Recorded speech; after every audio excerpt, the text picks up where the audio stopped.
Hello' বন্ধুসকল, good morning. কি খবৰ? আশা কৰোঁ আপোনালোক সকলো ভালে আছে।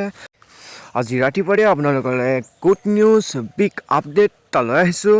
যিহেতু আপোনালোকে জানেই, ফাইনেলি আপোনালোকৰ আহি গ'ল SSC GDৰ আপোনালোকৰ এক্সাম ডেট। আপোনালোকে চেক কৰিব পাৰিব আপোনালোকৰ এক্সাম ডেট, কেতিয়া আপোনালোকৰ এক্সাম হ'ব। তো আপোনালোকৰ সময় নাই, তো চাই ফেব্ৰুৱাৰীৰ পৰা আপোনালোকৰ exam start.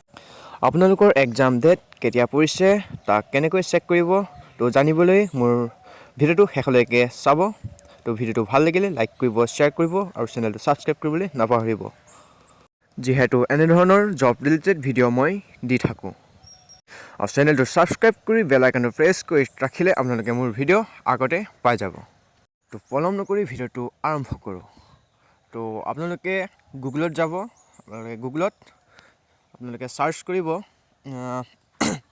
SSC official website. যিহেতু আপোনালোকে ছাৰ্চ কৰিব ssc.gov.in। আপোনালোকে ssc.gov.in আপোনালোকে ছাৰ্চ কৰাৰ লগে লগে আপোনালোকৰ এনেধৰণৰ পেজ এটা খোল খাব। নেটটো অলপ শ্ল' হৈছে, সেইটো কাৰণে স্ক্ৰল ডাউন আপোনালোকে কৰিব পাৰে। যদি নেট শ্ল' ছাৰ্ভাৰ অলপমান দিগদাৰো দিব পাৰে। তো আপোনালোকে স্ক্ৰল ডাউন কৰি আপোনালোকৰ ওপৰত আপোনালোকৰ লগ ইন অৰ ৰেজিষ্টাৰ আপোনালোকে একদম চুকত দেখা পাইছে। তাত ক্লিক কৰি আপোনালোকৰ SSCৰ আপোনালোকৰ ইউজাৰ নেম অৰ্থাৎ আপোনালোকৰ ৰেজিষ্ট্ৰেশ্যন নাম্বাৰ আৰু পাছৱৰ্ডটো আপোনালোকে বহাই দিব। আৰু পাছৱৰ্ডটো বহাৰ পাছত আপোনালোকৰ কেপচা কোডটো আপোনালোকে ফিল কৰি দিব।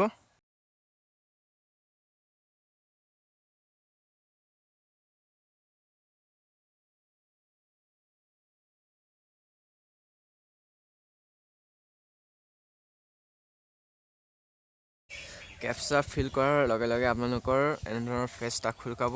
যিহেতু এইটো নিজৰ প্ৰফাইলটো হয়, প্ৰফাইল আপোনালোকৰ ইয়াত এই তলত দেখা পাইছে লেফ্ট চাইডে আছে আপোনালোকৰ এডমিশ্যন চাৰ্টিফিকেট। তো এডমিশ্যন চাৰ্টিফিকেটত আপোনালোকে ক্লিক কৰিব। আপোনালোকে এডমিশ্যন চাৰ্টিফিকেটত ক্লিক কৰাৰ লগে লগে আপোনালোকৰ এনেধৰণৰ পেজ এটা খোল খাব। যিটো ইয়াত আপোনালোকৰ চিলেক্ট কৰিব আপোনালোকৰ GD exam, SSC GD exam আৰু ইয়েৰটো আপোনালোকৰ 2025। তো আপোনালোকে চেক ষ্টেটাছত ক্লিক কৰিব। তো আপোনালোকৰ প্ৰফাইল ওলাই যাব। দেখা পাইছে মোৰ আছে 25 তাৰিখ 2 মাহ, তো যিহেতু 25 ফেব্ৰুৱাৰী 2025। চেফ 3 এক্সাম টাইম আপোনালোকৰ 3টা দিছে। তো ইমানেই আছিল। আপোনালোকৰ ভিডিঅ'টো ভাল লাগিলে লাইক কৰিব, শ্বেয়াৰ কৰিব আৰু চেনেলটো ছাবস্ক্ৰাইব কৰিবলৈ নাপাহৰিব। আৰু আপোনালোকে কমেণ্ট কৰিবলৈ নাপাহৰিব আপোনালোকৰ কোন তাৰিখে এক্সাম পৰিছে। তো আজিলৈ ইমানেই। জয় আই অসম।